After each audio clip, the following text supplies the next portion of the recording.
Hey folks, John with Hilco here, coming to you with a quick instructional video on our warming cabinet. So these warming cabinets start out life as a beverage cooler. So they have a refrigeration system that we left intact. That's up here. We'll talk about that here in a second. And then we add a 150 watt heater box that we build in our shop. It's got a built-in fan, controller down here, all that stuff is stuff we add in there as part of the system. You have 3 shelves here for putting your honey bottles on. You can remove these 2 upper shelves, and a 5-gallon bucket will fit snugly in here on this bottom shelf. It does support the weight pretty good.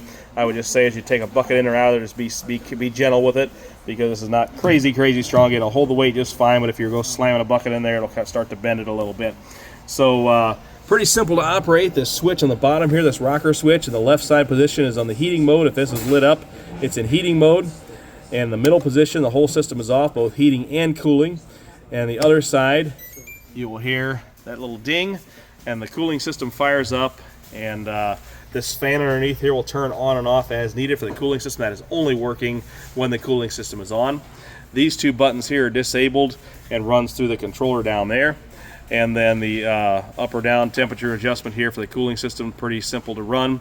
This system will only go up to 50 degrees Fahrenheit, so if you're wanting to use it for curing creamed honey, it will not get above 50, which is, I know, a little on the low side for certain creamed honey curing operations, depending on the system you are using.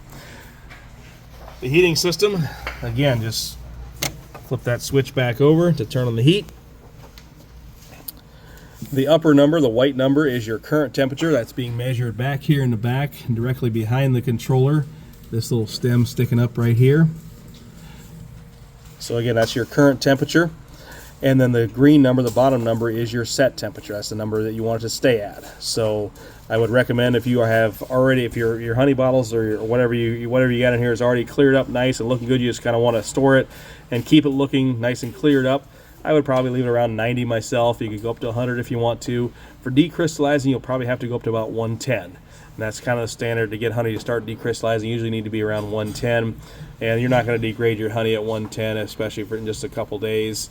And again, even when the air temperature is at 110, it's going to take a long time for your honey in the middle of them bottles or in the middle of your bucket or whatever to ever reach that higher temp. So I do 110 personally for decrystallizing applications. Typically for me, a bucket of honey that's solidly crystallized will take a day to day and a half to decrystallize and liquefy nicely, and similar for bottles, maybe a day or so. And so to adjust that temperature, you have simply these 2 far right buttons here. You go up or down to find that temp that you want.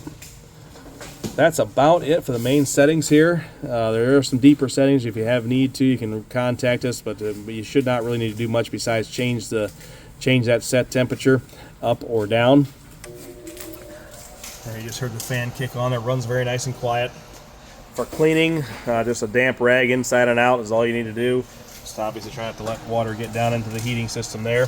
Just again, a damp rag is good. And that is about it. If you have any questions, reach out to us. Thanks so much. Have a great day.